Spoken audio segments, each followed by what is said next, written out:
In today's Leeds news, squad's size criticised, Leeds beat Celtic to Tanaka, Farke unhappy with signing, and Max Wöber speaks out.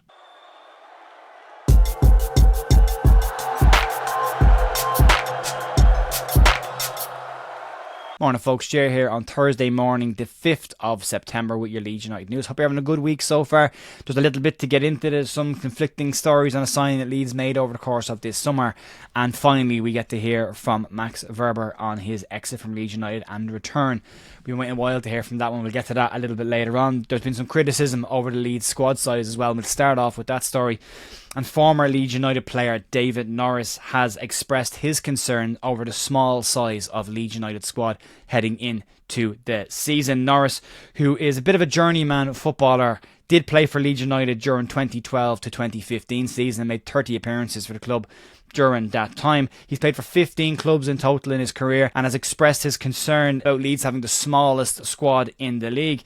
Daniel Farke has already pointed out that he likes to work with a smaller squad, similar to what Marcelo Bielsa did at Leeds. Keep the main squad small and surround it with younger players on the periphery of that. That allows them younger players to get exposure in the first team and helps with their development as well. But speaking to MOT Leeds news on the size of the squad, David Norris had the following to say. I'm still concerned about the size of the Leeds squad. It's bigger than before, but still the smallest in the league, and I'm not sure how that might affect them. Norris went on to speak about Leeds' window by saying they didn't get everyone they wanted on deadline day, and it's a good job they managed to get a couple over the line. I personally thought another striker would be a must with Patrick Bamford's injury record. I just feel that they didn't bite the bullet with paying over the odds for players and tried to do too much on the last day. I would be a fan of not paying over the odds for players. That seems to me to be a very bad strategy of signing players, and David Norris encouraging Leeds to pay over the asking price for players to get them isn't a great ideal situation, especially as Norris was at Leeds during 2012 and 2015 when Leeds were broke as a club and didn't have a penny in a training ground with no swimming pool, a swimming pool that was emptied and players were bringing their own packed lunches to the ground. So to talk about spending over the odds, given that was the legacy of what had happened because Leeds had spent over the odds before, I wouldn't be massively in agreement with that. But whether the 49ers have pulled off a masterstroke in this transfer window or whether it ends up being a really, really poor window, only time will tell. And whether Daniel Farke's decision to work with a smaller group of players ends up being positive or negative, we will only find out over the next coming weeks and months. And this will be one that will have to be judged with hindsight in mind when we get to January and see where Leeds are at the halfway point of the season. One of the signs that did come into Leeds United was Tanaka, and there's been two stories today about the Japanese international. The first one is a nice one to hear. We always hear at this time of the year about Leeds losing out on these players to these clubs, and this guy went somewhere else and Leeds didn't get them. It's always nice to hear that Leeds have beaten another club to get a player, and we are hearing that around Tanaka. According to The Athletic, Leeds United managed to see off competition late on the window from Celtic in order to get the Tanaka deal done on deadline day. Leeds United have already been credited with fighting off Getafe for Manor Solomon, but according to The Athletic, on deadline day, Leeds also managed to beat off Celtic, Mitihad and Como in bringing in Tanaka, bringing in the services of the Japanese international. Celtic's interest in Tanaka shouldn't come as a surprise. They are a club who have used the Japanese transfer market to a lot of success over the past couple of years. Signings like Daizan Maeda, Kyogo Furusawa and Ryo Hatate of the modern group of players. Ryo Hatate, who I personally am a very big fan of as a midfielder. I think he's excellent. There's number 8 Leeds you're going to get. But they've worked with a huge success to Celtic over the last couple of years, and then going back even further in time to when they signed Shinsuke Nakamura and brought him in, the footballer, not the wrestler. He had huge success as probably one of the best set piece takers that the Scottish Premier Division ever saw, in my humble opinion anyway.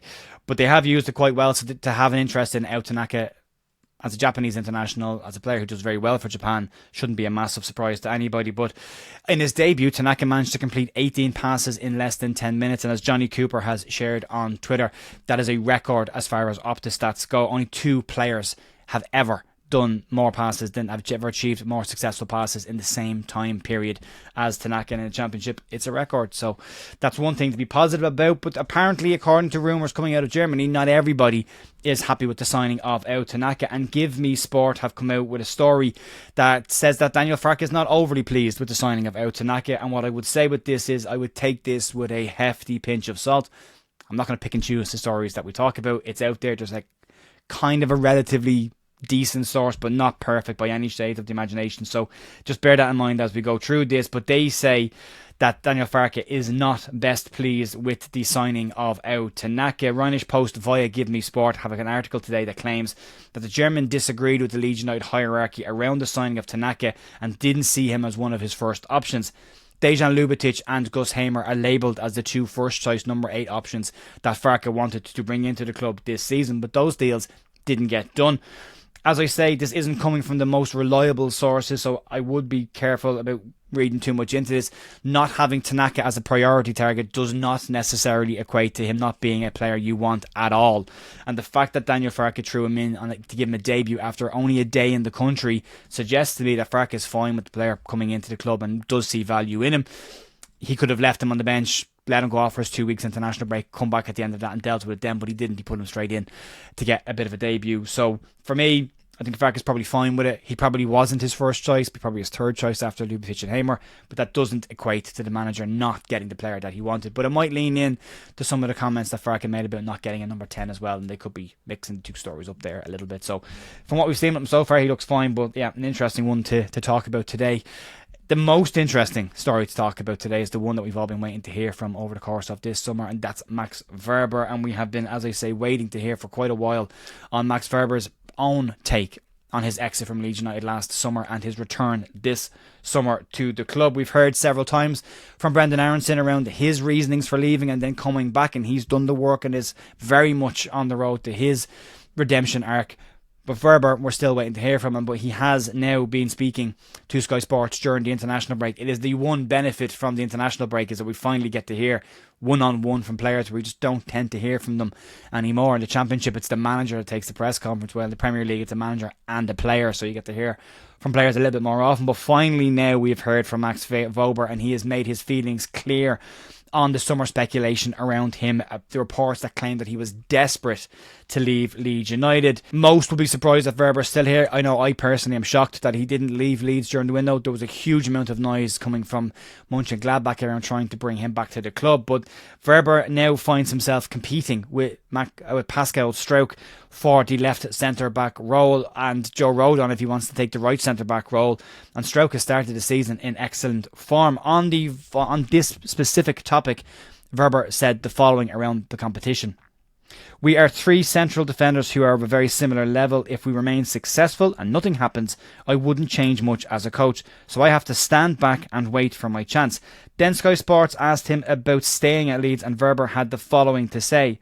I'm at Leeds, that's a perfect fit for me. I never said that I absolutely wanted to leave. I accept this challenge, but I know that it won't come easy, and won't be easy to work my way back to the same position I was before. The chance to play Premier League again is huge because on paper we have the best team and the broadest squad. Our goal is clear for promotion. You've got David Norris saying the Leeds squad is too small. You've got Max Wöber who's in it saying the squad's broad. Plenty of options there, but it's interesting to see his take on this. The language he used for me is very clear on this. The fact that he says, I never absolutely asked to leave, which suggested that he was keen on a move, but didn't outrightly go to the manager and say, I want to go, put me on the transfer list. He might have made it a bit clearer that if an offer comes in, please consider it. But he is here. He will be here at least until January. I'm sure noise will kick off around then again.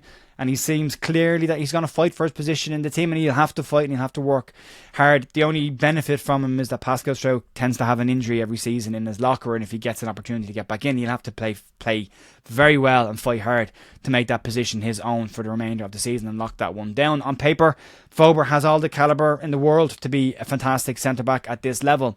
The reality will be, can he handle the stick from the fans? Can he fight? Can he get back into that team? And when he gets in there, can he make that position his own for the remainder of the season and add value to Leeds and help, as he says, Leeds get promoted back to the Premier League? We'll have to wait and see.